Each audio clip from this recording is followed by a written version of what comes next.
Hey, salut. Je vous vois venir là, vous pensez que je suis fatiguée? Ou qu'on est dans un nouvel épisode de Loft Academy? Eh bien non, j'ai simplement décidé, comme des milliers de Français, de surfer sur la nouvelle tendance du marché de l'emploi. Aujourd'hui, je vous dis tout sur le coworking et le télétravail, de manière moderne de bosser sans être au bureau.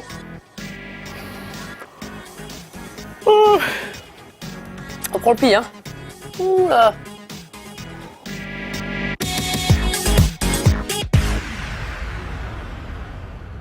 Amis salariés, ce n'est pas à vous que je vais apprendre que travailler en entreprise, c'est parfois compliqué. Il y a les grèves de transport.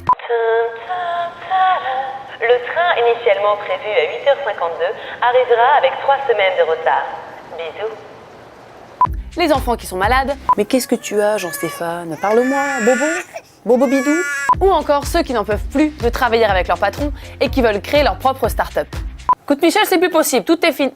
Tout est fini entre nous. J'ai plus la force du tout. D'y croire et d'espérer. Pour répondre aux besoins de liberté des salariés ou des entrepreneurs, heureusement, il existe une solution.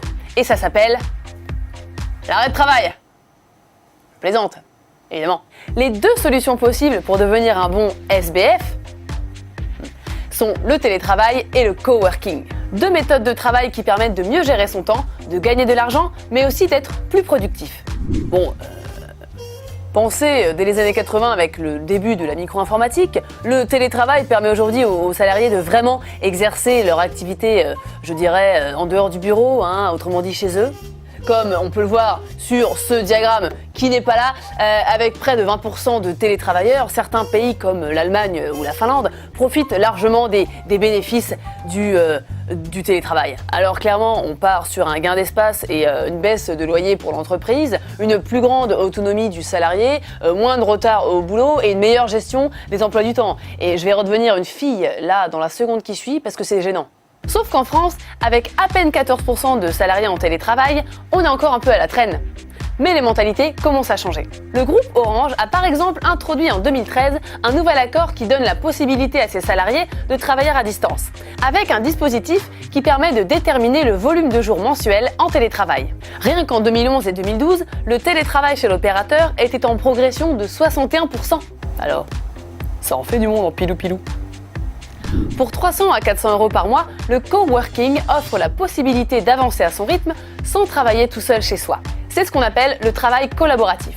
D'ailleurs, Orange accompagne la révolution du coworking en s'impliquant dans des structures ouvertes comme La Ruche, un espace situé en plein Paris de 600 mètres carrés destiné à réunir les entrepreneurs sociaux pour leur permettre d'échanger et de travailler ensemble. D'autres lieux comme le Nouma proposent également des espaces de coworking avec là encore des services de communication haut de gamme. Accès très haut débit pouvant aller jusqu'à 1 gigabit seconde, couverture Wi-Fi et la solution de visioconférence Apizzi. Et comme le coworking peut aussi rimer avec télétravail, Orange développe depuis peu en partenariat avec Regus et la Caisse des dépôts un service nommé Stop and Work, dont le premier centre a récemment ouvert à Fontainebleau. Who want the work, girls? Who want the work, girls? Stop and work! À mi-chemin entre le travail à domicile et celui au bureau, ces centres d'affaires sont destinés aux travailleurs indépendants comme aux salariés trop éloignés des locaux de leur entreprise. Pratique pour éviter les discussions interminables avec ce collègue relou à la machine à café. Ah ouais? Après, le problème, sur la serveur, oh. Et moi, c'était coton. Non, parce que par la fenêtre, mais je te raconte pas. Non, parce que moi, donc forcément, il s'est fait encore plus mal. Et du coup, on avait les enfants. Mon petit conseil pour vous aider à télétravailler, c'est d'abord de vous mettre d'accord avec votre patron. Car même si travailler depuis chez soi vous évoque la liberté, on ne fait pas encore ce qu'on veut. Et il faudra que les conditions soient clairement inscrites dans votre contrat de travail. Que vous soyez adepte du télétravail ou du coworking, pensez également à vous munir de logiciels disponibles en cloud computing, souvent gratuits, pour rester performant même à distance. Voilà, je crois qu'on a fait le tour de la question. Je vous invite à aller faire un tour sur coworkinginitiative.com pour trouver l'espace de coworking le plus proche de chez vous. On se retrouve sur @orange #mercicoach pour toutes vos questions. Maintenant, excusez-moi, mais j'ai du travail. Oui, Patrick. Alors, sur les chiffres 2014... Quoi? Non, c'est une veste.